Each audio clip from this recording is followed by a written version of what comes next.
Larry wasn't like the other bullies. He wasn't happy taking a handful of snow and smashing it in your face and running off. Larry gave what he called Maytag washes. With the Maytag wash, you had to go through all the different cycles that a washing machine did. And even though when Larry gave you a Maytag, all of the cycles were exactly the same, each part had a different name. And the wash wasn't done until you went through the final spin and had snow in every part of your face.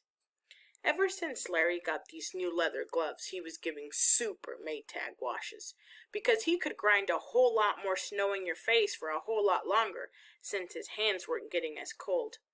Larry was tearing me up. I was crying even before the first run cycle was done, and he finally let me go. After he washed Rufus up, we started walking home, and Rufus said, "Man, he stole your gloves." Who didn't know this? But you couldn't prove it. And besides, my old gloves were brown, and Larry's new ones were black. Mine were brown, I said. Rufus dug a chunk of snow out of his jacket and said, "Look!" The snow was covered with black. So was all the snow I pulled out of my outer coat. Larry Dunn had stolen my gloves, then painted them black with shoe polish. I didn't know what to do. Sooner or later, Mama was going to notice I only had one glove, and ever since I found out that half of my blood was that thin southern kind, I started wondering if frostbite really could do some damage to my hands. I couldn't help myself. I sat on the curb and sniffled a couple of times, and finally cried. Rufus knew this was some real embarrassing stuff, so he just sat down beside me, looked the other way, and acted like he didn't see me crying. That's how come we didn't see Bi and Bubhead walk up on us. I was too busy looking down trying not to be too obvious about crying, and Rufus was too busy pretending he didn't notice that I was. "What you crying about, punk?" I made the mistake of telling Byron about my gloves and Larry Dunn. "Where's he at?" "Washing kids' faces over by the school." "Come on." Me and Rufus followed Bi and Bubhead over to Clark. Larry Dunn was giving a super Maytag to a 5th grader. Byron interrupted the final rinse cycle and said, "Let me see them gloves." Larry Dunn said, "I ain't." Bi snatched Larry Dunn's windbreaker with one hand, then touched his own mouth with the other hand. "Bubhead, I thought for sure when I got up this morning that my lips was working fine. And now, when I feel them like this, they seem like they moving just right. But if they working fine, how come this little fool ain't doing what I told him to do?" Bubhead shrugged and said, "Maybe the boy's ears is bad." Maybe I'ma have to use deaf people language to talk to him. Maybe I'ma have to talk to him like that woman in The Miracle Worker. All the Weird Watsons had seen that show together, and the way they talked to deaf people in that movie wasn't anything like the way Byron was talking to Larry Dunn. Byron's style of deaf language was just to yell real loud and slap the side of Larry's head after each word. "Let me see, whack, them, whack, gloves, whack, young, whack, fool, whack, whack, whack, whack."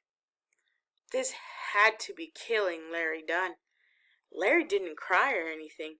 He just stared at Bi and said, "I ain't."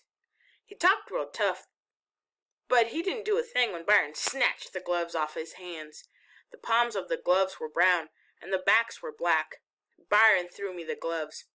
"Here, Kenny." "Thanks, Bi." That would have been fine with me, but Byron wasn't through. "Come here, Kenny." I went and stood where Byron still had the neck of Larry Dunn's skinny little windbreaker wadded up in his fist. "Pop him," Byron said. I gave Larry Dunn a slap on the arm.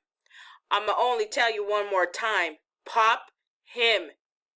I hit Larry a little harder. I hoped he'd bend over and act like I killed him, but he stood there trying to look cool. Byron kept his word and only told me that one time. Then, when I didn't hit Larry hard enough, Bi punched me in the stomach. Hard! I didn't even feel it because I had all those sweaters and jackets and coats on. But I had more sense than Larry. I acted like I'd been popped by Sugar Ray Robinson and staggered around, then fell on my knees holding my stomach. I said, "Ugh." A little crowd of kids started bunching around us, and Byron decided it was time to put on a show. I don't know why bullies have such a good sense of humor, but they do. Unless they were the ones who was in the machine, you'd probably think that Larry Dunn's Maytag washes were pretty funny. And unless it was your jacket that was balled up in Byron's fist with a crowd of kids bunching up, you'd have to say he was pretty funny too. I knew Byron wasn't trying to help me anymore. He was just being mean.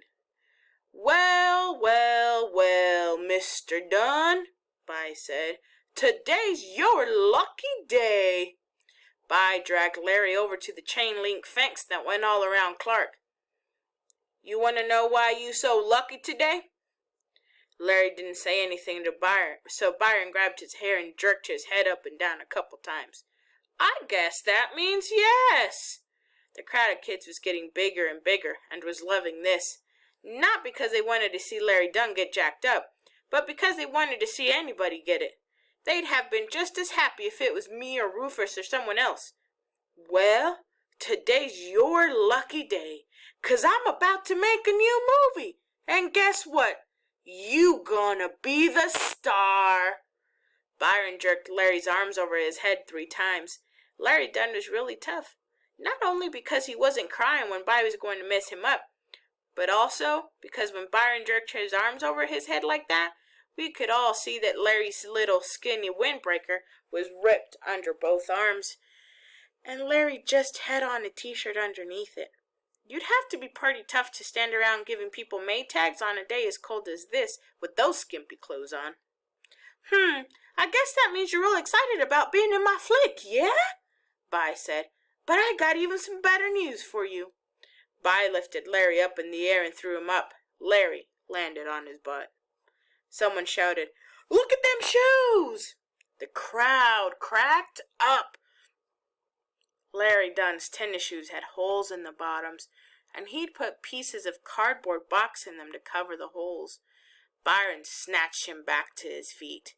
Look at that! You so excited about being in my movie that you jumping for joy. Don't you even want to know what the flick's about? Larry's head got jerked up and down again. Okay, it's called The Great Carp Escape. I hated watching this. Byron was the only person in the world who could make you feel sorry for someone as mean as Larry Dunn. The Great Carp Escape was about a carp that was trying to get out of a net in the Flint River. The stupid fish would run into the net, get knocked down, then get back up and run into the net all over again. Since he was a star, Larry Dunn had to play the carp, and the fence around Clark was the net. The director of the movie, Byron, didn't like the way the scene was going and made the carp redo it over and over again. But let's see a little more fins this time, carp, Byron would say, then throw Larry into the fence. Since tennis shoes don't have a lot of grip on the ice, Larry would go into the fence hard and couldn't control what part of him hit first. I knew it really had to hurt to catch yourself on the cold fence with nothing on your hands, not even socks. But Larry Dunn was real tough. He had a bloody nose and still didn't cry. I wish I hadn't told Byron about what happened. I wish I could just have gone the rest of the year with one glove. I couldn't stand to see how the movie was going to end, so me and Rufus left. I could hear the jink, jink sound of the carp hitting the net and the screams and laughs of the audience from half a block away.